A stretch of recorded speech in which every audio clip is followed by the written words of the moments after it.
뭐야? 이 거대하고 뜨거운 게 내 엉덩이 위로 닿았어. 아니 이런, 당장 치워. 아버님 미쳤어요. 나 참 어이가 없어서 어디다가 그걸 갖다 대는 거예요? 며느리 은서의 목소리는 공포와 격분으로 산산이 조각났습니다. 그날 밤 남편 태영이 지방 출장을 떠난 직후 시아버지는 마치 유령처럼 은서의 방문을 열고 들어왔습니다. 그는 은서가 누워있는 침대 위로 거침없이 올라와 그녀의 등 뒤에 자신의 무언가를 바짝 밀착시키며 누웠습니다. 은서의 심장은 터질 듯이 뛰었고 그녀의 온몸은 싸늘하게 굳어 움직일 수 없었습니다. 설마 7년간 쌓아온 외로움이 이렇게 터진 걸까? 치매가 아니라면 고의일까? 나에게 무슨 짓을 하려는 걸까? 은서는 극도의 모멸감과 패닉에 사로잡혔습니다. 시아버지는 은서를 돌아가신 시어머니의 대역으로 착각하는 듯 그녀의 귓가에 애절하고 금기된 속삭임을 뱉었습니다. 그러나 은서를 더욱 절망케 한 것은 따로 있었습니다. 바로 재산 상속을 위해 이 충격적인 사건을 덮으라고 종용하는 남편 태영의 비열한 배신이었습니다. 7년간 헌신했던 이 집에서 은서는 사랑받는 아내가 아닌 재산을 지키기 위한 소모품일 뿐이었습니다. 과연 그녀는 이 난관을 뚫고 시아버지를 응징할 수 있을까요? 지금부터 이야기를 시작하려고 합니다. 자, 다 같이 이야기 속으로 들어가 볼까요? 안녕하세요. 오늘도 좋은 하루 보내고 계시죠? 저희 채널이 마음에 드신다면 좋아요와 구독 부탁드리고요. 여러분의 소중한 관심이 제게 큰 힘이 됩니다. 준비되셨나요? 그럼 오늘 이야기 속으로 함께 출발해 보시죠. 새벽 4시, 며느리 은서는 작은 언룸 침대에서 7살 된 딸아이의 고른 숨소리를 들으며 비로소 진정한 안식을 느끼고 있었습니다. 33살의 은서는 7년 전부터 시아버지가 돌아가신 시어머니의 대역으로 자신을 착각하기 시작했던 그 거대한 저택에서는 상상조차 할 수 없었던 소박한 평화였습니다. 그녀의 손에는 곧 우편함에 넣어질 이혼 서류 봉투가 들려 있었고 봉투의 날카로운 종이 끝은 그녀의 손가락을 계속 찔러댔습니다. 마치 7년간 겪은 고통의 흔적처럼 말입니다. 은서는 이혼 서류를 우편함에 넣을지 말지 수없이 반복하며 고민했습니다. 이 소박한 안식이 10년에 걸친 결혼 생활이 그녀에게 주지 못한 전부임을 깨달았지만 그녀는 여전히 과거의 그림자에 갇혀 있었습니다. 모든 비극이 시작된 그날, 시어머니의 장례식장에서부터 기억은 고통스럽게 되감겼습니다. 남편 태영은 아버지의 눈치를 보며 슬픔에 잠겨 있었지만 대머리의 권위적인 71살의 시아버지의 눈빛은 달랐습니다. 슬픔보다는 알 수 없는 강렬한 집착과 기대가 담겨 있었고 그 눈빛은 은서의 영혼을 갉아먹기 시작하는 불길한 징조였습니다. 7년 전 26살의 은서는 남편 태영을 따라 그 집안에 들어갔지만 시어머니가 돌아가신 뒤로 그 집은 말 그대로 숨막히는 지옥이 되었습니다. 시아버지의 알 수 없는 강렬한 시선, 그리고 남편 태영의 무심한 방관은 은서를 가정 내의 금기와 배신이라는 덫에 가두었습니다. 은서는 그 끔찍했던 지난날들을 견디지 못하고 도망쳐 나왔던 것입니다. 그녀는 작은 소리조차 내지 않으려고 입술을 깨물었고 침대 옆 협탁 위에 놓인 낡은 편지를 꺼내 읽었습니다. 편지에는 더 이상 그분의 그림자가 될 수 없어요. 이 모든 비극을 끊어내야만 합니다. 라는 고통스러운 독백이 적혀 있었습니다. 이 문장은 은서의 영혼을 울리는 절규와 같았습니다. 겉으로는 아름답고 완벽한 곡선의 몸매를 가진 33살의 여인이었지만 그녀의 내면은 7년간의 억압적인 시댁 생활로 인해 만신창이가 되어 있었습니다. 그녀는 눈을 감고 마지막으로 남편 태영과의 대화를 처절하게 회상했습니다. 그때는 시아버지가 침실에 들어와 자신을 돌아가신 아내의 대역으로 착각하던 가장 충격적인 사건이 있은 직후였습니다. 여보, 미안해. 아버지 치매 초기 증상 같아. 다음 주에 주식 증여 얘기 있으니 집은 망신시키지 말고 조용히 해. 아버지가 널 얼마나 예뻐하시는데. 태영은 재산 상속을 거론하며 은서에게 침묵을 강요했고, 은서는 자신이 사랑받는 아내나 며느리가 아닌 재산과 체면을 위한 소모품이었다는 비참한 진실을 깨달았습니다. 그 진실은 그녀의 심장을 찢어 놓았고 그녀의 손등엔 식은땀이 차올랐습니다. 태영은 그녀의 격렬한 분노와 공포를 철저히 외면했던 것입니다. 은서는 침대에서 조용히 일어나 부엌으로 향했습니다. 새벽 공기는 차가웠지만 그녀의 뺨에 흐르는 눈물은 뜨거웠습니다. 그녀는 물을 마시며 거울 속에 비친 자신의 모습을 바라보았습니다. 거울 속의 자신은 예전에 활기돋던 은서가 아니었습니다. 공포와 고통에 찌든 얼굴이었지만 이제는 강한 결단력이 그녀의 눈빛에 스며들어 있었습니다. 그녀는 이제 나를 위한 삶을 시작해야 한다. 이 비극적인 연극에서 벗어나야 한다고 마음속으로 되뇌었습니다. 그녀는 다시 침실가 돌아와 딸아이의 작은 손을 잡았습니다. 딸아이의 까딱한 온기가 그녀의 마음에 용기를 불어넣었습니다. 은서는 이혼 서류 봉투를 꽉 쥐고 침대 옆 작은 협탁이에 놓인 시어머니의 낡은 사진을 응시했습니다. 사진 속 시어머니는 환하게 웃고 있었지만 그 미소 뒤에 숨겨진 외로움과 비극을 은서는 이제야 깨달을 수 있었습니다. 이 이야기는 비극적인 착각과 가족의 비겁함이 한 여인을 어떻게 파괴하고 다시 일으켜 세웠는가에 대한 처절하고도 숭고한 기록이었습니다. 은서는 창밖대 차가운 새벽 공기를 마시며 새로운 삶을 위한 결단을 굳혔습니다. 그녀는 더 이상은 도망치지 않겠다고 스스로에게 다짐했습니다. 10년에 걸쳐 시어머니의 장례식장에서부터 시작된 이 비극은 오늘 은서의 손에 들린 이혼 서류와 함께 단호하게 끝을 맺어야만 했습니다. 그녀는 봉투를 다시 한번 확인하고 창가에 기대어 해가 뜨기를 기다렸습니다. 새로운 태양은 그녀에게 자유와 자립을 선사해 줄 것임을 믿었습니다. 그녀는 마지막으로 자신이 그 끔찍했던 7년간 시어머니의 대역으로 살았다는 사실을 인정해야만 했습니다. 결혼 10년의 세월은 은서에게 잔인했습니다. 시어머니가 돌아가신 뒤 7년 동안 이 집안의 공기는 마치 끈적이는 거미줄처럼 은서의 숨통을 조여왔습니다. 겉보기에는 완벽한 곡선의 몸매를 가진 아름다운 며느리였지만 그녀의 내면은 이미 10년의 억압으로 만신창이가 되어 있었습니다. 시어머니의 장례식장에서부터 모든 비극이 시작되었습니다. 남편 태영은 아버지의 눈치를 보며 슬픔에 잠겨 있었지만 은서에게 다가온 시아버지의 태도는 달랐습니다. 대머리의 권위적인 71살의 시아버지는 은서의 손목을 꽉 붙잡았고 그 소나기 힘은 은서의 손목을 으스러뜨릴 것 같았습니다. 마치 자신이 놓치고 싶지 않은 무언가를 잡듯이 말입니다. 은서는 시아버지의 손길에 소름이 돋았고 두려움이 순식간에 그녀의 심장을 덮쳤습니다. 이제 이 집안의 기둥은 너야. 태영이는 못 믿어. 며느리, 네가 이 집안의 온기를 지켜야 한다. 시아버지의 목소리는 낮고 엄숙했지만 그 말 속에는 위로보다는 무거운 명령과 집착이 담겨 있었습니다. 은서는 그때 직감했습니다. 자신이 이 집안의 진정한 대역, 즉 시어머니가 떠난 자리를 채워야 하는 가장 위험한 인형이 되어야 한다는 것을요. 이 부담감은 33살 은서의 어깨를 짓눌렀고 그녀의 결혼 생활은 사랑 대신 의무와 공포로 채워지기 시작했습니다. 그 후 시아버지의 태도는 급변했습니다. 그는 은서에게 과도할 정도의 호의와 관심을 보였고 은서의 일거수일투를 알 수 없는 눈빛으로 관찰했습니다. 은서가 요리를 할 때면 주방문 앞에 서서 지켜봤고 거실에서 빨래를 갤 때면 소파에 앉아 그녀에게서 눈을 떼지 않았습니다. 은서는 자신이 매일 감시당하고 있다는 선택한 기분을 지울 수 없었습니다. 시아버지의 흔들리는 눈빛과 떨리는 손끝은 은서를 죄어오는 무거운 밧줄과 같았습니다.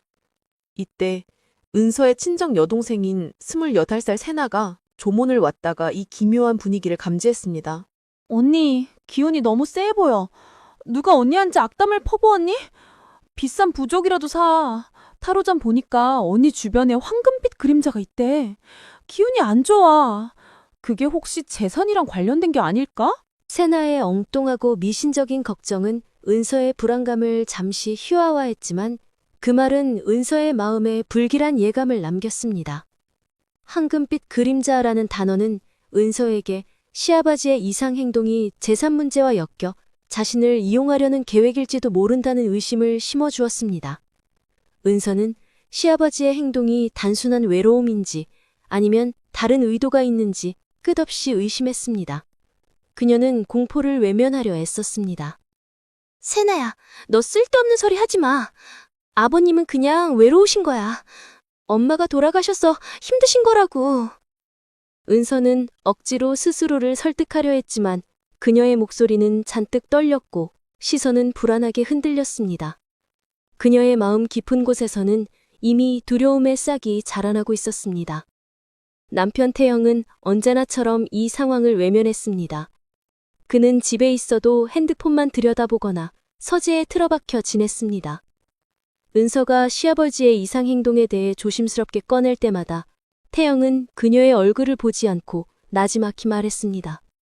아버지 치매 초기 증상 같다니까. 집안 망신시키지 말고 못 본 척해. 아버지 외로움이 깊어진 것뿐이야. 네가 좀 참고 그분을 보필해야지. 남편 태영의 무심하고 회피적인 대답은 은서에게 이 집안의 진정한 문제는 외로움이 아니라 막대한 재산을 둘러싼 비겁함임을 강하게 암시했습니다. 그는 자신의 안위와 상속을 위해 아내에게 억압적인 상황을 감수하라고 강요하고 있었습니다. 은서는 남편의 흔들리는 시선을 외면하며 이 비극의 덫이 자신을 어떻게 파괴할지 모르는 채 점점 더 깊은 고립감 속으로 빠져들고 있었습니다. 그녀는 아내로서의 사랑 대신 며느리로서의 굴종을 강요받고 있었습니다. 시어머니 장례식장에서부터 시작된 시아버지의 집착은 결혼 10년 동안 은서의 삶을 야금야금 파먹었습니다. 태영은 점점 더 잦은 출장을 핑계로 집을 비웠고 은서는 7년 동안 이 끔찍한 집에서 정신적인 고립을 경험했습니다. 어느 날 저녁, 남편 태영이 2주간의 해외 출장을 떠난 날이었습니다.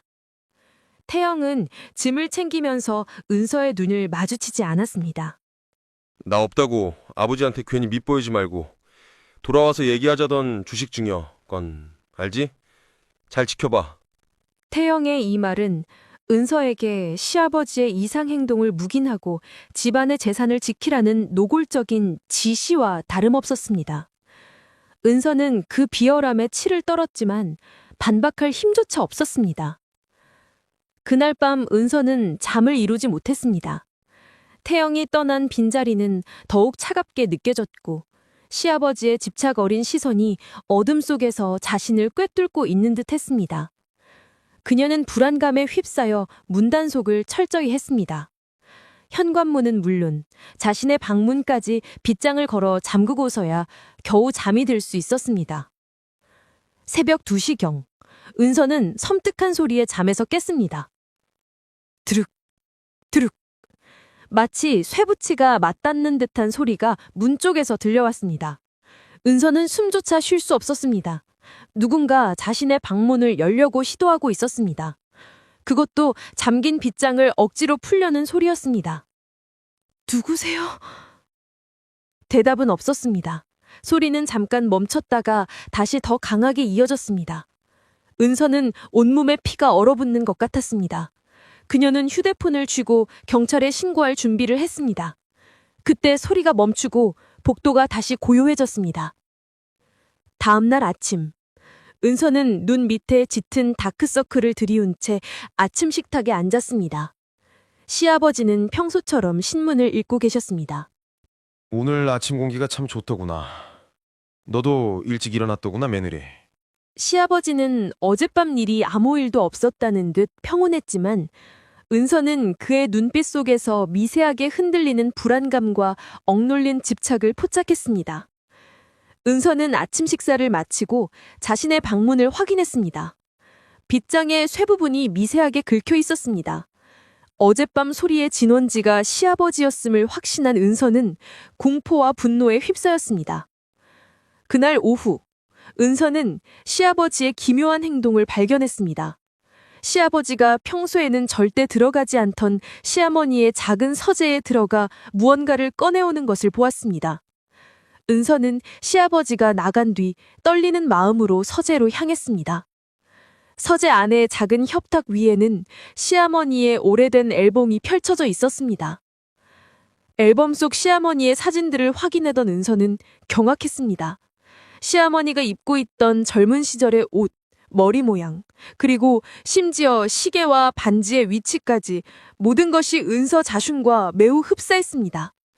마치 은서가 시어머니의 젊은 시절을 복사한 듯 닮아 있었습니다. 그리고 더 충격적인 것은 앨범 속 시어머니의 사진 옆에 은서의 최근 증명사진이 놓여 있는데 두 사진의 눈빛과 표정이 거의 동일하게 보이도록 시아버지가 섬세하게 배열해 놓은 흔적이었습니다. 이럴 수가!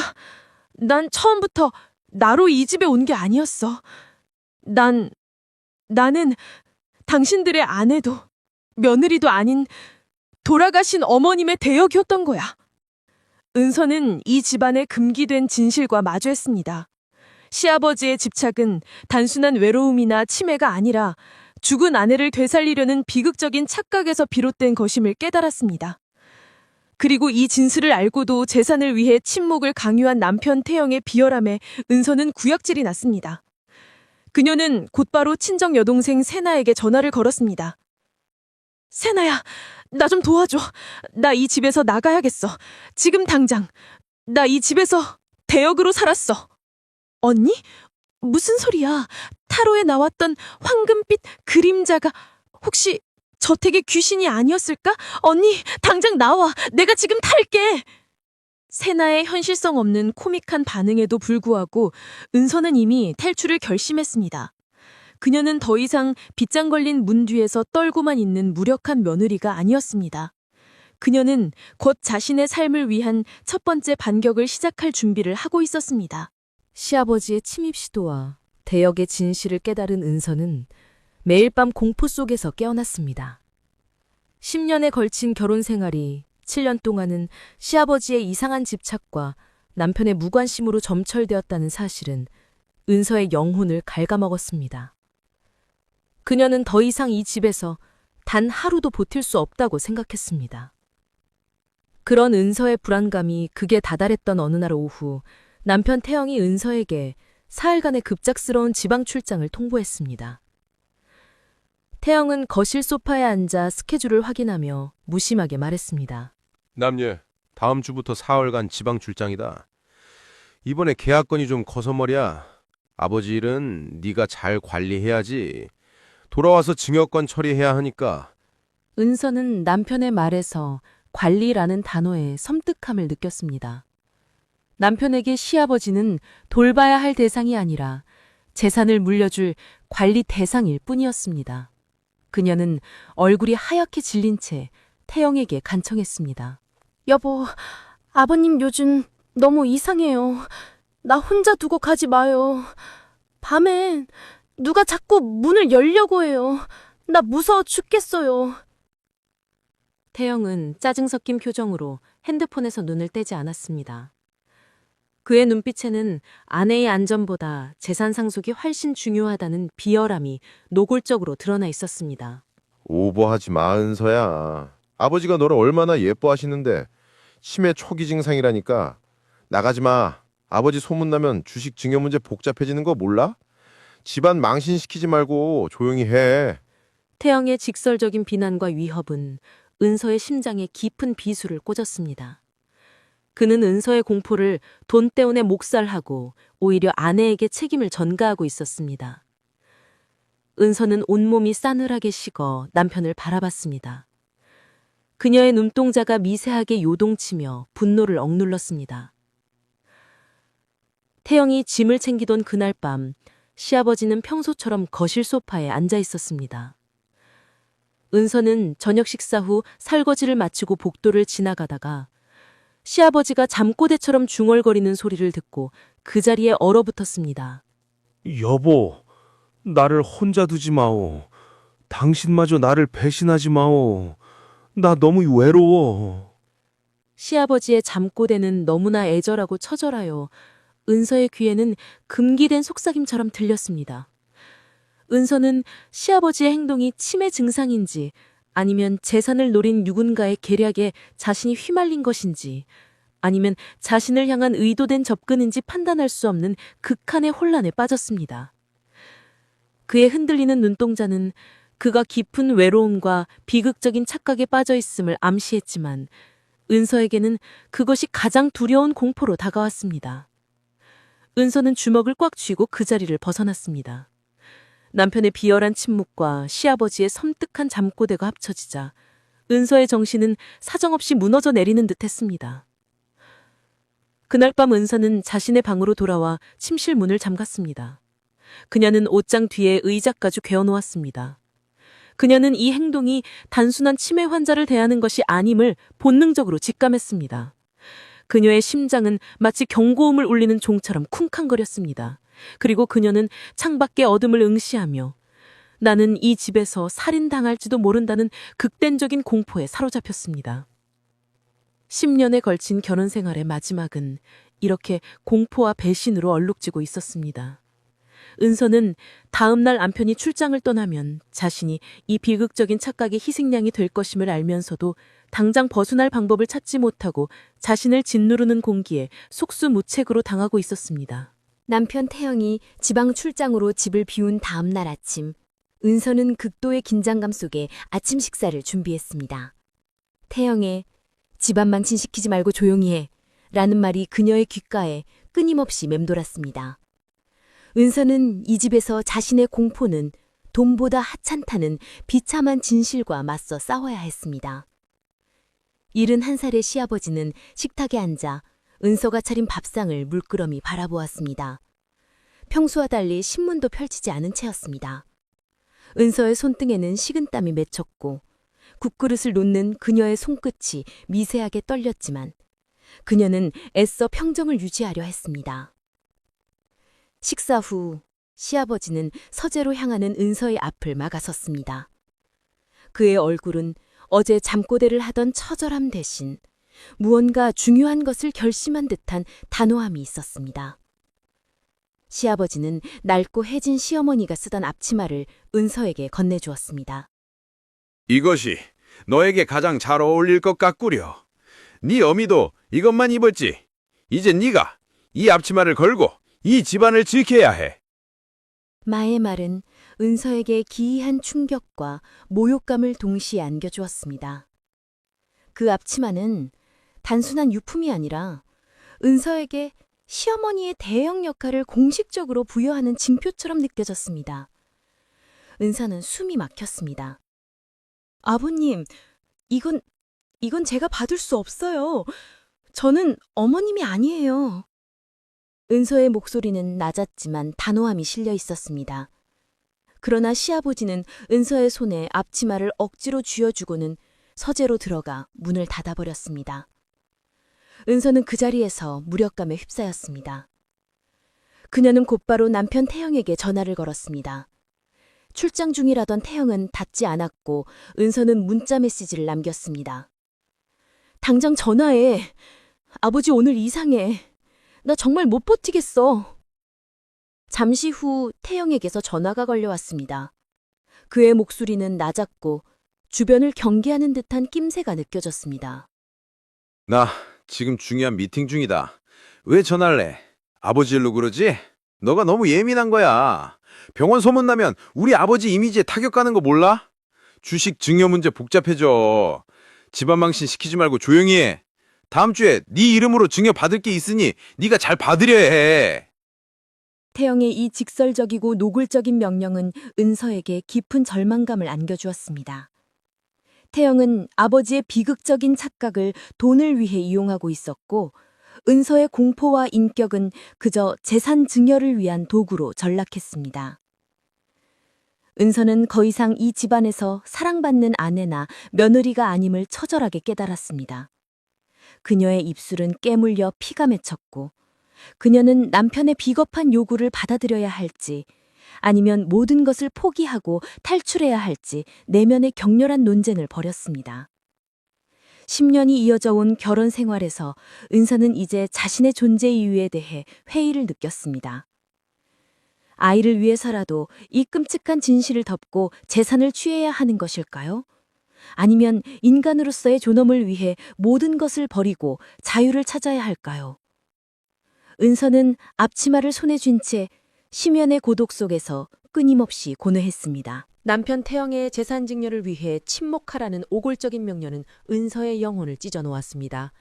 10년이라는 결혼 생활 동안 은서는 아내가 아닌 도구로 전락했습니다. 시아버지의 비극적인 착각과 남편의 비열한 방관이라는 이중의 덫 속에서 은서는 숨막히는 절망감에 빠져들었습니다.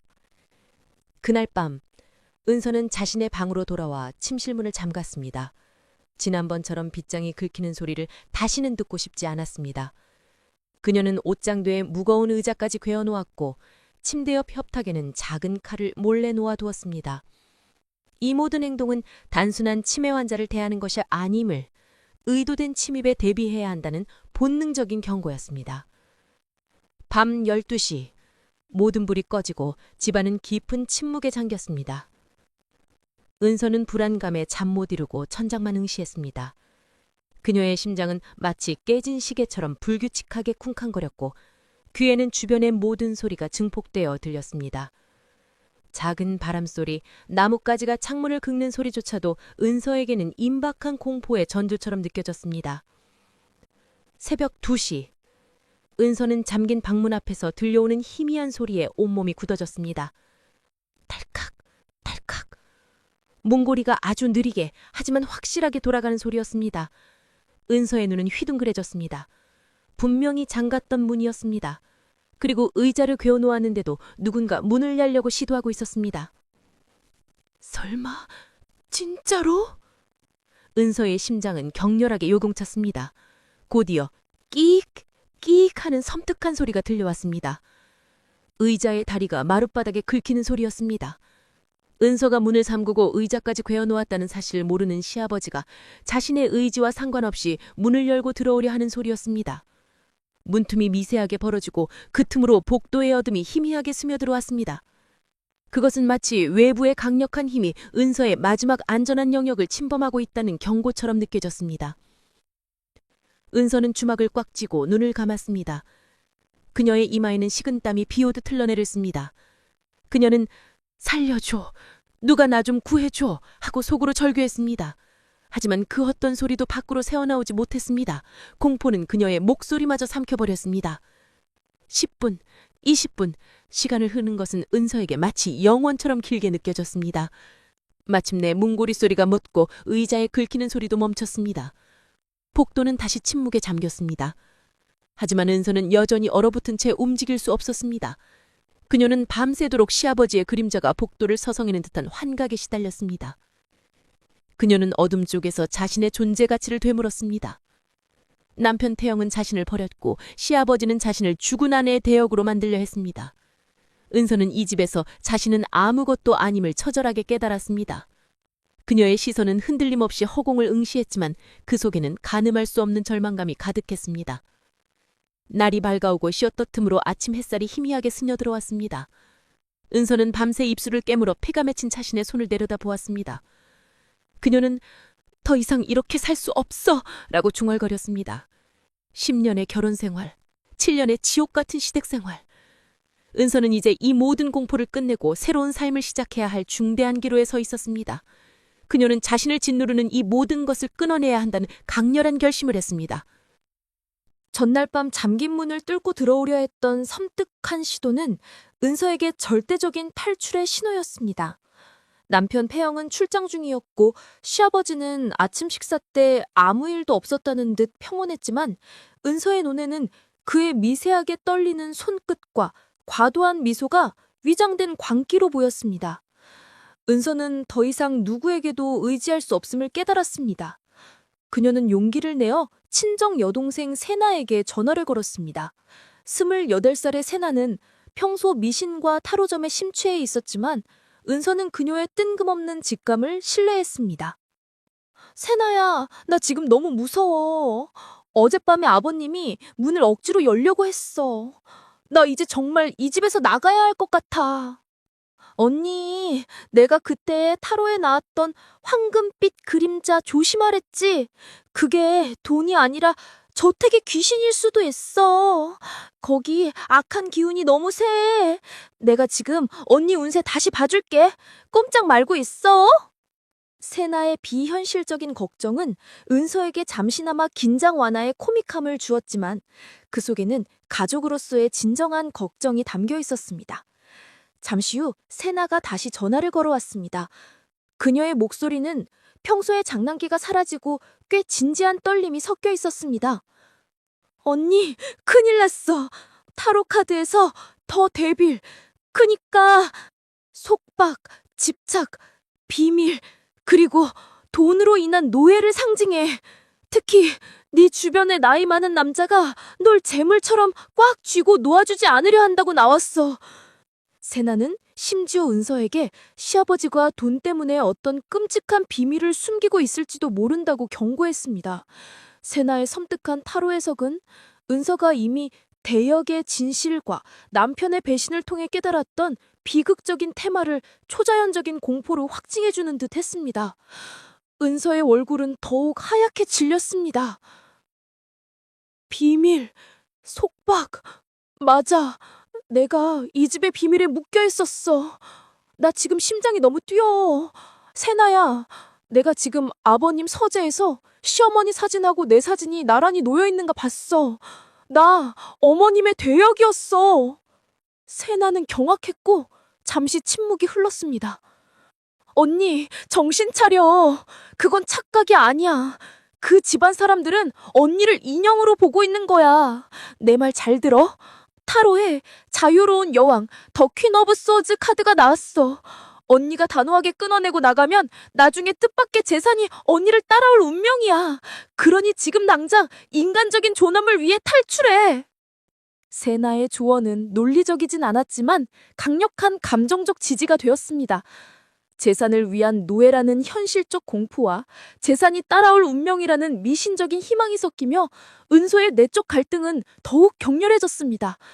10년에 걸친 결혼 생활의 종지부를 찍고 아이를 위해 돈을 포기할지 아니면 존엄을 위해 모든 것을 걸고 탈출할지. 은서는 세나의 조언을 듣고 비상 상황에 대한 결심을 굳혔습니다. 그녀는 더 이상 주저하지 않았습니다. 그녀의 손에 들린 이혼 서류 봉투는 더 이상 단순한 종이가 아니었습니다. 그것은 자유를 향한 첫 번째 무기였습니다. 그녀는 자신의 숭고한 해방을 위해 가장 위험한 집안의 비밀을 세상에 터뜨릴 준비를 시작했습니다. 동화하는 척하면서는 아니고 시차를 굳혔으니까. 동화엔 술만거리는데 뭐고 신청 쓰겠어. 저는 청소하는 척하면서 시아버지의 서재 근처를 서성였습니다. 시아버지는 마침 거실에서 조용히 차를 마시고 있었습니다. 은서가 서재 문 앞을 지나가자 시아버지는 그녀를 불러 세웠습니다. 그의 눈빛에는 알 수 없는 흥분과 기대가 서려 있었습니다. 며느리, 잠깐 이리 와보렴. 네 오미가 아끼던 옷이 있었는데 네가 입으면 딱 맞을 것 같구나. 같이 보러 가자. 시아버지는 은서를 이끌고 침실로 향했습니다. 은서의 심장은 다시 극도로 뛰기 시작했습니다. 은서는 이 순간이 바로 진실이 드러나는 놀이와 게임 단계임을 직감했습니다. 시아버지는 침실 한쪽에 있던 오래된 벽장의 문을 열었습니다. 그 안에는 먼지 한 톨 없이 끄급하게 보관된 화려하고 여성스러운 옷들이 가득 걸려 있었습니다. 이것들이 네 어미가 가장 아끼던 것들이지. 특히 저 빨간 실크 드레스는 네 어미에게 완벽하게 어울렸단다. 며느리, 네가 이것을 입어보렴. 네 어미가 다시 살아온 듯 할 거야. 시아다지는 기쁨을 감추지 못하는 눈빛으로 은서를 바라보았습니다. 그의 눈에는 며느리 은서가 아닌 돌아가신 아내의 환영이 비치는 듯했습니다. 은서는 그 순간 역겨움과 모욕감으로 온몸이 떨었습니다. 그녀의 아름답고 글래머러스한 몸매가 돌아가신 시어머니 옷을 입음으로써 대역의 역할을 완성하게 될 것이라는 섬뜩한 강요였습니다. 아버님, 저는 어머님이 아니에요. 저는 은서라고요. 제발 저한테 이런 짓 하지 마세요. 은서는 참아왔던 분노를 터뜨렸지만 시아버지는 은서의 격렬한 반응을 외로움에 지친 아내의 투정처럼 받아들였습니다. 네 어미도 처음엔 낯설어 했지. 괜찮아, 괜찮아. 곧 익숙해질 거야. 너는 내게 다시 돌아온 내 아내와 같단다. 시아버지의 착각에 기반한 애절한 고백은 은서에게 더 큰 공포와 정신적 충격을 안겨주었습니다. 은서는 그 자리에서 더 이상 버틸 수 없었습니다. 그녀는 빨간 실크 드레스를 바닥에 던져버리고 서둘러 방을 뛰쳐나왔습니다. 그녀는 곧바로 자신의 방으로 돌아와 문을 잠그고 휴대폰을 들었습니다. 남편 태영에게 가장 노골적인 문자 메시지를 보냈습니다. 여보, 당신 아버지가 나한테 돌아가신 엄마 옷을 입으라고 했어. 나 이제 더 이상 못 참아. 당신 돈 때문에 날 팔았지? 당신 비겁한 놈이야. 당장 돌아와. 아니면 나 모든 걸 폭로할 거야. 은서의 손가락은 분노와 떨림으로 엉망이었지만 메시지는 단호하고 직설적이었습니다. 그녀는 더 이상 무력한 며느리가 아니었습니다. 그녀는 이 비극적인 연극의 무대에서 내려오기 위해 모든 걸 걸고 간격을 시작했습니다. 그녀의 눈빛에는 결연한 투쟁심이 가득했습니다. 10년에 걸친 결혼 생활 동안 억압받았던 분노가 마침내 터져나오기 직전이었습니다. 그녀는 남편 태영이 없는 이 사흘 동안 시아버지의 금기된 집착과 자신의 대역 역할에 대한 결정적인 증거를 수집해야겠다고 결심했습니다. 시아버지의 대역 옷장 공개와 은서의 분노 폭발 후 집안에는 팽팽한 정적이 감돌았습니다. 은서는 자신의 방으로 돌아와 문을 잠그고 남편 태영에게 보낸 노골적인 경고 문자에 대한 답장을 기다렸습니다. 하지만 태영에게서는 어떠한 연락도 오지 않았습니다. 그의 침묵은 배신을 넘어 은서를 포기했다는 무언의 선언처럼 느껴졌습니다. 해가 지고 어둠이 깔렸습니다. 은서는 불안감에 저녁 식사도 거른 채 방에 틀어박혔습니다. 그녀는 이제 자신이 이 집에 머무르는 것이 곧 생존의 위협임을 확신했습니다. 10년에 걸친 결혼 생활이 종말을 고하는 순간이었습니다. 은서는 딸아이를 조용히 재우고 결국 이혼 서류를 챙겨 도망쳐야겠다고 마지막 결심을 굳혔습니다. 새벽 1시, 은서는 섬뜩한 예감에 온몸에 철이 곤두서는 것을 느꼈습니다. 드르륵, 드르륵. 지난번처럼 잠긴 방문 앞에서 쇠붙이가 맞닿는 소리가 다시 들려왔습니다. 이번에는 소리가 훨씬 단호하고 힘있게 느껴졌습니다. 시아버지가 문을 열려고 시도하고 있었습니다. 은서는 온몸이 굳어졌고 심장이 터질 듯이 뛰었습니다. 아버님, 누구세요? 문 열지 마세요! 은서가 비명을 질렀지만 문은 순식간에 덜컥 열렸습니다. 시아버지는 쇠꼬챙이 같은 것을 이용해 빗장을 풀어낸 것이 분명했습니다. 불이 꺼진 방 안으로 대머리의 시아버지가 무서운 기세로 성큼 들어섰습니다. 그의 눈빛은 광기에 가까운 집착으로 번뜩였습니다. 시아버지는 망설임 없이 은서가 누워있는 침대 위로 거침없이 올라왔고 은서의 등 뒤에 자신의 무언가를 바짝 밀착시키며 누웠습니다. 은서의 심장은 산산이 조각나는 듯한 극한의 공포에 휩싸였습니다. 그녀의 몸은 싸늘하게 굳어버려 말 한마디 할 수 없었습니다. 여보, 이제야 내 품으로 돌아왔구려. 내가 얼마나 당신을 기다렸는지 아시오. 아버님의 거대하고 굵은 무언가가 내 엉덩이 위로 닿은 순간 저는 놀라고 말았어요. 은서는 온몸에 피가 역류하는 듯한 극심한 수치심과 공포에 사로잡혔습니다. 그녀의 눈에서는 눈물이 솟구쳤습니다. 뭐야? 이 거대하고 뜨거운 게 내 엉덩이 위로 닿았어. 당장 치워. 아버님, 미치셨어요? 저는 당신의 아내가 아니에요. 은서는 최후의 힘을 짜내 시아버지를 밀쳐내고 침대에서 굴러떨어졌습니다. 그 소리에 딸아이마저 잠에서 깨어 울음을 터뜨렸습니다. 시아버지는 당망한 기색이 역력했지만 곧 다시 은서를 향해 손을 뻗었습니다. 바로 그 순간 남편 태영에게 전화가 걸려왔습니다. 은서는 떨리는 손으로 전화를 받았습니다. 지금 무슨 짓이야? 아버지 깨우지 마. 시끄러워. 내가 네 문자를 받고 급하게 비행기 타고 돌아가고 있어. 제발 조용히 해. 은서는 이 기회를 놓칠 수 없었습니다. 그녀는 눈물을 쏟으며 소리쳤습니다. 태영 씨, 당신 지금 이 소리 들려? 아버지 나한테 또 이러셔. 당신 아버지 지금 내 방에 있어. 나한테 죽은 엄마 옷 입으라고 했잖아. 말해봐. 당신도 내가 어머님 대역이라는 거 알았지? 잠시 침묵이 흘렀습니다. 그리고 남편 태영의 낮고 비열한 대답이 돌아왔습니다. 인정한다. 내가 결혼 전에 아버지한테 너랑 엄마랑 닮았다는 얘기 들었다. 그래서 어쩔 건데? 당신은 가만히 있으면 우리한테 억 단위 증여가 들어와. 당신이 좀 참고 넘겨. 당신 돈 때문에 나랑 결혼한 거 아니었어? 인정한다. 남편의 이 단 한마디는 은서의 귀에 천둥처럼 울려 퍼졌습니다. 그는 은서의 인격적 모욕과 공포를 돈을 위한 작전으로 인정했습니다. 은서는 10년 결혼 생활 전체가 거짓과 기만이었음을 깨달았습니다. 그녀는 극도의 충격과 분노 속에서 침대 옆에 숨겨두었던 작은 칼을 집어들었습니다. 인정한다. 당신은 대역이었다. 라는 비열한 고백은 은서의 10년 결혼 생활을 산산조각 냈습니다. 은서가 극도의 분노와 공포 속에서 침대 옆에 작은 칼을 쥐고 시아버지를 노려보는 동안 시아버지는 침대 위에 앉아 당황한 채 혼란스러운 표정을 짓고 있었습니다.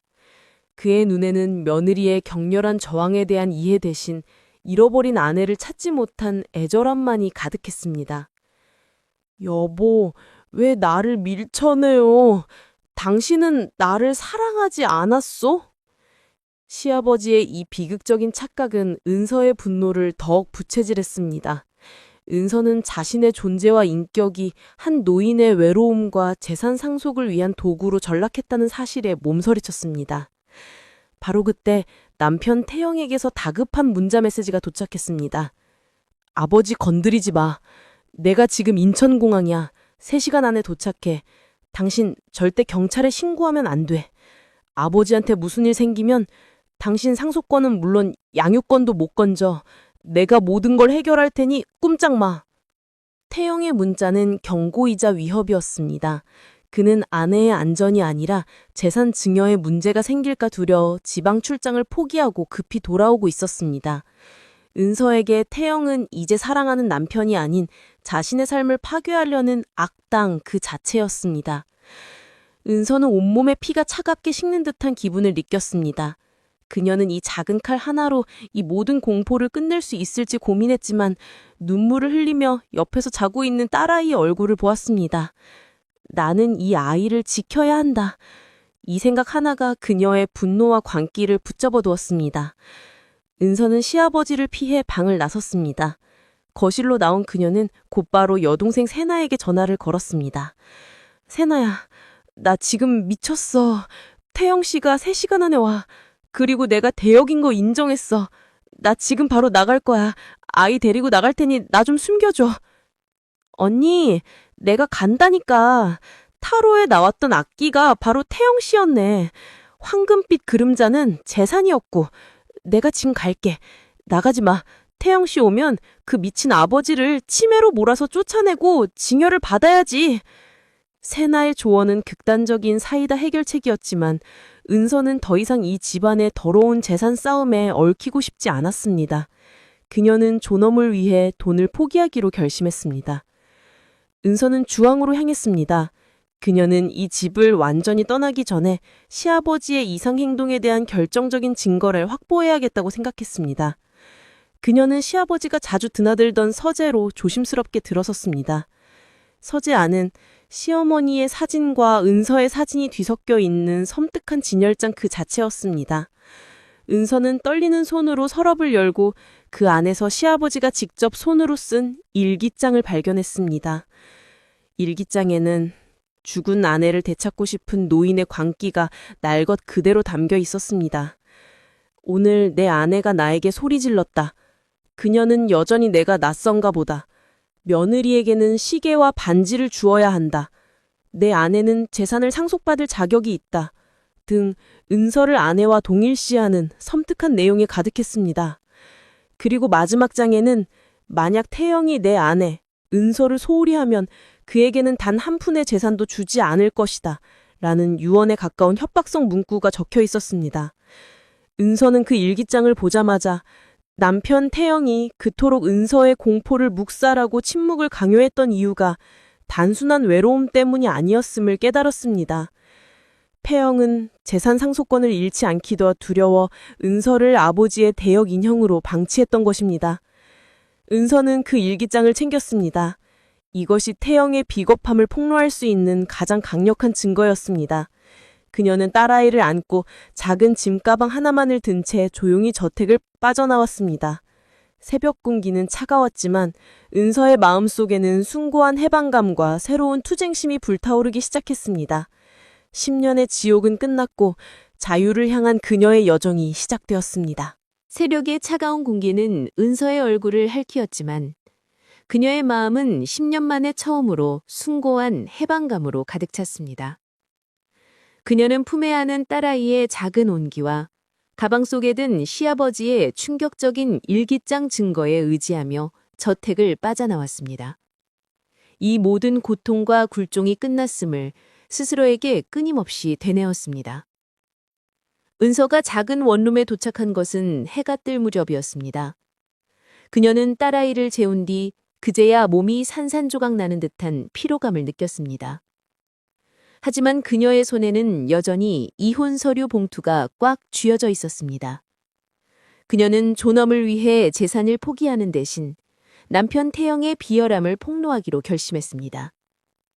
오전 9시, 은서는 일기장과 이혼 서류를 들고 법률사무소로 향했습니다. 변호사를 만나 사정을 설명하고 시아버지의 이상 행동과 남편의 악의적인 방관 및 배신에 대한 법적 자문을 구했습니다. 변호사는 시아버지의 일기장을 보고 경악을 금치 못했습니다. 이건 단순한 부부 불화나 치매 문제가 아닙니다. 남편분이 재산 상속을 위해 아내를 대역으로 이용하고 정신적 학대를 방관한 명백한 증거입니다. 이 일기장은 증거물로서 가치가 매우 높습니다. 남편분의 도덕적 해이와 악의를 입증할 수 있습니다. 변호사의 말은 은서에게 자유를 향한 확신을 주었습니다. 그녀는 곧바로 태영에게 내용 증명 이혼 서류를 보냈습니다. 이혼 서류를 보낸 직후 남편 태영에게서 분노에 찬 전화가 걸려왔습니다. 그는 이미 저택에 도착하여 텅 빈 집과 사라진 은서를 확인한 상태였습니다. 당신 미쳤어? 감히 이혼 서류를 보내? 당신 지금 어디야? 당장 돌아와. 아버지 방의 일기장 그거 당신이 가져갔지? 그거 돌려놔. 안 그러면 당신 양육권이고 뭐고 다 잃을 줄 알아. 태영은 아내의 안이나 딸의 행방보다 아버지의 일기장과 그 안에 담긴 상속 관련 내용에만 집착했습니다. 은서는 태영의 재산을 향한 광기에 다시 한번 몸서리쳤습니다. 태영 씨, 당신은 나를 돈 때문에 당신 어머니 대역으로 팔았어. 아버지 치매 핑계 대지 마. 당신도 내가 어머님과 닮은 거 알았잖아. 그 일기장 내가 가지고 있어. 당신의 비열한 배신을 세상에 폭로할 증거야. 웃기지 마. 당신 아이까지 버리고 집을 도망친 비정한 엄마가 됐어. 내가 지금 당신의 가출 사실을 경찰에 신고하면 당신은 양육권 영영 잃게 돼. 당신이 원하는 거 재산 포기하고 조용히 이혼하는 것뿐이지. 나한테 일기장 돌려주고 합의 이혼해. 아니면 법정에서 양육권 박탈되는 꼴 볼 거야. 태영의 비열한 협박은 은서에게 치명적인 타격이었습니다. 가출이라는 사실은 법정에서 그녀에게 매우 불리하게 작용할 수 있었습니다. 그녀는 돈은 포기할 수 있어도 딸아이만은 포기할 수 없었습니다. 은서의 얼굴에는 절망감이 드리워졌고 그녀는 자신이 모든 것을 잃을 수도 있다는 가장 큰 두려움에 직면했습니다. 태영은 은서의 약점을 정확히 꿰뚫고 공격했습니다. 그녀가 그토록 원했던 자유와 존엄은 양육권이라는 카드에 의해 최악의 위기에 처했습니다. 은서는 비참하게 패배한 기분이었습니다. 그녀는 내가 진정으로 모든 것을 잃었구나 라고 생각했습니다. 그녀는 전화기를 내려놓고 딸아이를 바라보았습니다. 이제 그녀에게 남은 것은 남편의 협박에 굴복하여 딸을 지키는 것 또는 존엄을 지키려다 딸을 잃는 것 중에 하나를 선택해야 하는 최악의 딜레마에 처해 있었습니다. 이 순간 은서는 자신이 가장 중요하게 지키려 했던 것을 잃을지도 모른다는 All is Lost의 극단적인 절망감에 휩싸였습니다. 남편 태영의 양육권 박탈 협박은 은서의 정신을 완전히 붕괴시켰습니다. 10년에 걸친 결혼 생활 동안 은서가 모든 고통과 굴종을 견딜 수 있었던 유일한 이유는 바로 딸아이였습니다. 이제 그 딸아이마저 빼앗길 위기에 처하자 은서는 자신이 진정으로 모든 것을 잃었음을 깨달았습니다. 그녀는 방 한구석에 웅크리고 앉아 하염없이 눈물을 흘렸습니다.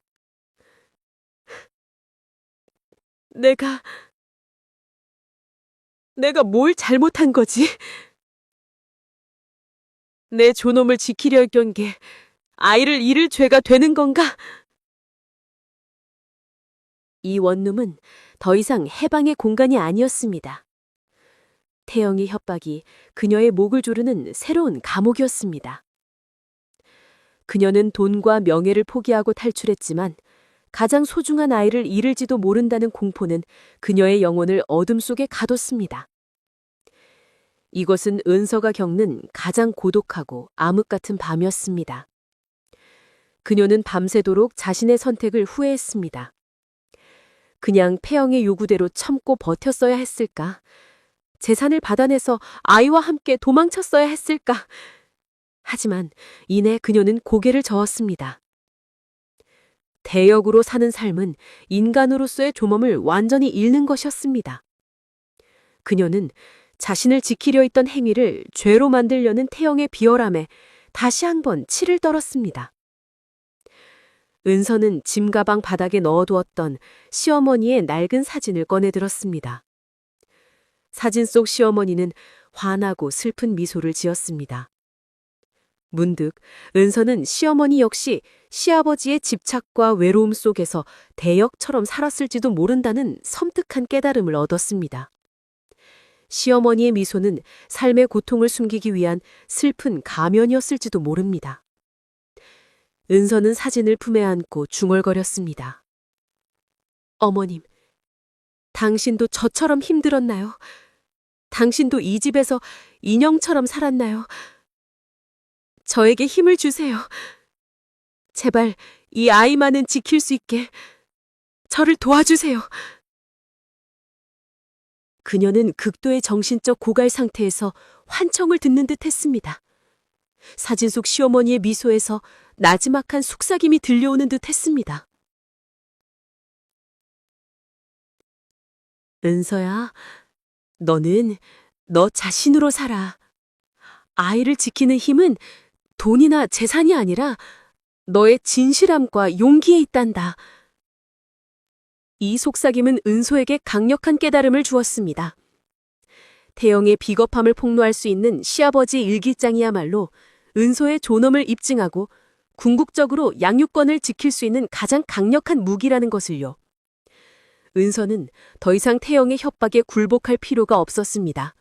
그녀는 자신이 당당히 싸워야 할 이유를 찾았습니다. 그녀는 자리에서 벌떡 일어났습니다.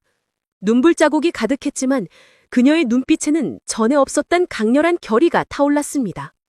그녀는 비정한 엄마가 아니라 딸을 지키기 위해 비겁한 남편에게 맞서는 공감한 엄마가 되기로 결심했습니다. 그녀는 일기장을 다시 꺼내들었습니다. 그녀는 이 일기장을 언론과 유튜브 채널에 폭로하여 태영의 비겁함을 만천하에 드러내고 여론의 힘으로 태영의 양육권 협박을 무력화시키기로 마음먹었습니다. 이것은 가장 위험하지만 가장 통쾌한 복수였습니다. 존엄과 딸아이를 지키기 위한 은서의 마지막 반격이 시작되는 순간이었습니다. 양육권 박탈이라는 남편 태영의 비열한 협박은 은서를 나락으로 떨어뜨렸지만 시어머니의 사진 속에서 얻은 깨달음은 그녀를 다시 일으켜 세웠습니다. 너는 너 자신으로 살아. 이 말은 은서에게 비겁함에 맞설 용기를 주었습니다.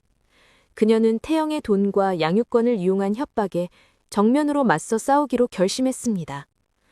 은서는 더 이상 법률적인 싸움에만 의지하지 않기로 했습니다.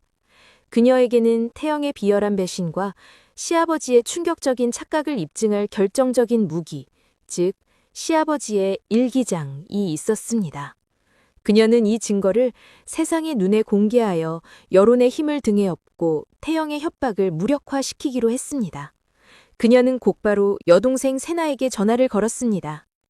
세나야, 나 결심했어. 태영 씨가 나한테 양육권으로 협박했어. 하지만 난 이대로 당하지 않을 거야. 우리 사연 유튜브 채널에 익명으로 제보할 거야. 시아버지의 일기장 증거로 태영 씨의 비겁한 배신을 세상에 터뜨릴 거야. 세나는 처음에 극구 반대했습니다. 언니 미쳤어? 집원망신이야. 이모부, 시아버지의 치매를 세상에 알리는 꼴이라고. 그리고 태영 씨가 명예훼손으로 언니를 고소할 수도 있어. 제발 생각을 좀 해.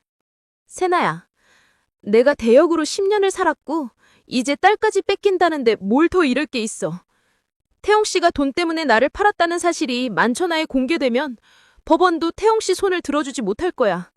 나는 딸의 양육권을 지키기 위해 가장 위험하지만 가장 강력한 반격을 선택할 거야. 은서는 굳은 결의를 보였습니다. 그녀는 시아버지의 일기장 중 가장 충격적인 내용, 즉 은서를 죽은 아내로 착각하는 내용과 태영이 아내를 소홀히 하면 상속권을 박탈한다는 내용, 그리고 태영의 협박성 문자 메시지를 캡처하여 가장 구독자 수가 많은 사연 채널에 익명으로 제보했습니다. 며칠 후 은서가 제보한 사연은 시아버지가 며느리를 죽은 아내의 대역으로 착각한 비극과 남편의 비열한 배신이라는 제목으로 유튜브에 공개되었습니다. 사연이 공개되자마자 여론은 폭발했습니다. 수많은 댓글이 달렸고 남편 태영의 비열함과 은서의 고통에 대한 분노가 온라인을 뒤덮었습니다. 저런 비겁한 남편에게 양육권을 줄 수 없다. 돈 때문에 아내를 인형으로 만든 인간 말종. 며느리 힘내세요. 응원합니다. 여론의 폭발적인 반응은 태영에게 치명적인 타격을 입혔습니다. 그의 회사와 주변 지인들 사이에서도 소문이 퍼지기 시작했고 태영은 사회적으로 고립되기 시작했습니다. 당황한 태영은 은서에게 분노에 찬 협박성 전화를 다시 걸어왔습니다. 이 미친 여자야. 당장 그거 내려. 내가 명예훼손으로 고소할 거야. 아버지랑 나를 치매 환자와 폐류나로 만들었어. 당신 끝까지 가자는 거지? 내가 반드시 당신 양육권 박탈시키고 네가 가져간 일기장도 돌려받을 거야. 태영 씨, 당신이 나를 돈 때문에 대역으로 만든 순간부터 당신은 나에게 아무것도 요구할 자격이 없어. 나는 딸아이의 양육권을 지키기 위해 진실을 선택했어. 이제 법정에서 보자고. 당신의 비겁한 진실을 밝혀줄 증거는 내가 가지고 있으니까. 은서는 단호하게 전화를 끊었습니다. 그녀는 여론이라는 강력한 무기를 손에 넣었고 태영의 협박은 더 이상 통하지 않았습니다. 은서는 이 순간 가장 어둡고 비참했던 다크 나이트 오브 더 소울을 뚫고 자유를 향한 첫 번째 승리를 거두었음을 깨달았습니다. 유튜브를 통해 시아버지가 며느리를 죽은 아내의 대역으로 착각한 비극 사연이 폭로된 후 남편 태영은 사회적으로 완전히 고립되었습니다. 그의 회사는 물론 주변의 모든 지인들이 그를 재산을 위해 아내를 판 비열한 남편으로 낙인 찍었습니다. 여론의 분노는 태영의 양육권 협박을 무력화시키는 가장 강력한 방패가 되어주었습니다. 결국 은서와 태영은 이혼 소송을 피할 수 없었습니다. 법정 공방은 치열했습니다. 남편 태영 측 변호사는 은서가 남편을 버리고 아이까지 버리고 가출한 비정한 엄마임을 강조하며 양육권 박탈을 주장했습니다. 그들은 시아버지의 치매 증상을 은서가 악의적으로 이용하여 재산을 갈취하려 했다고 역공했습니다. 원고는 자신의 가출 사실을 정당화하기 위해 연로하신 시아버지의 건강 문제를 악의적으로 이용하고 사이벌레카 채널에 제보하여 여론을 조작했습니다. 이는 양육자로서의 도덕적 자격 미달입니다. 은서는 이 비열한 공격에 단호하게 맞섰습니다. 은석 측 변호사는 시아버지의 일기장과 남편 태영이 은서에게 보낸 협박성 문자 메시지를 결정적인 증거로 제시했습니다. 피고 태영은 자신의 상속권을 지키기 위해 시아버지가 은서를 돌아가신 아내의 대역으로 착각하도록 방관했을 뿐 아니라 은서의 정신적 공포와 모욕을 재산을 위한 수단으로 이용했습니다. 일기장에는 며느리에게 시계와 반지를 주어야 한다는 섬뜩한 내용이 적혀 있습니다. 이는 남편 태영이 아내를 인격체가 아닌 대역이라는 도구로 여겼음을 명백히 보여줍니다. 더 나아가 은서가 진실을 폭로하려 하자 양육권 박탈이라는 극단적인 협박을 가했습니다. 과연 재산에 눈이 멀어 아내와 아이의 안전을 무시한 이기적인 아버지가 양육권을 가질 자격이 있습니까? 법정 내부는 충격과 경악으로 가득 찼습니다. 태영은 창백한 얼굴로 고개를 숙였고 그의 비열한 배신이 법정에서 공식적으로 인정되는 순간이었습니다. 결정적으로 은서의 친정 여동생 세나가 증인으로 출석했습니다. 그녀는 평소 코믹하게만 다루었던 황금빛 그림자 타로점 이야기를 꺼내며 은서가 시아버지의 집착을 단순히 외로움으로 치부하려 했을 때부터 재산 문제가 얽혀 있었음을 증언했습니다. 세나의 증언은 드라마의 비극적인 테마를 더욱 강조하였습니다. 마침내 재판부는 은서의 손을 들어주었습니다. 1. 이혼 성립. 태영의 악의적인 유기 및 정신적 학대 방관을 인정하여 이혼이 성립되었습니다. 2. 양육권. 딸아이의 정서적 안정과 태영의 비도덕성을 근거로 은서가 양육권을 갖게 되었습니다. 3. 재산 분할. 은서는 재산 분할 청구를 포기했지만 변호사의 강력한 주장으로 위자료와 양육비를 태영에게 청구했습니다. 이 모든 소송 과정에서 시아버지는 법정에 모습을 드러내지 못했습니다. 태영은 재산 중료를 위해 필사적으로 시아버지를 보호했지만 은서의 승소와 함께 상황은 급변했습니다. 재판이 끝난 며칠 후 시아버지는 갑작스럽게 사망했습니다. 그의 막대한 유산은 태영에게 상속되었지만 은서가 폭로한 사연과 법정 공방으로 인해 태영은 사회적으로 철저히 고립된 폐윤 상속자로 남게 되었습니다. 은서는 돈은 포기했지만 존엄과 딸아이의 양육권이라는 가장 중요한 승리를 쟁취했습니다. 그녀는 더 이상 누군가의 대역이 아닌 자신의 삶의 주인공으로 당당히 섰습니다. 10년에 걸친 굴종의 결혼 생활은 끝났고 진정한 해피엔딩이 은서를 기다리고 있었습니다. 법정 공방의 승리 후 은서는 가장 소중한 딸아이의 양육권을 지키며 작은 원룸에서 진정한 자유를 찾았습니다. 10년에 걸친 결혼 생활의 굴레, 7년에 걸친 시아버지의 착각과 남편의 배신이라는 어둠에서 벗어난 은서의 얼굴에는 고통 대신 평화와 강인함이 감돌았습니다. 그녀는 더 이상 누군가의 대역이 아니었습니다. 남편 태영은 아버지의 막대한 유산을 상속받았지만 사회적으로 완전히 고립되어 폐륜 상속자라는 꼬리표를 달게 되었습니다.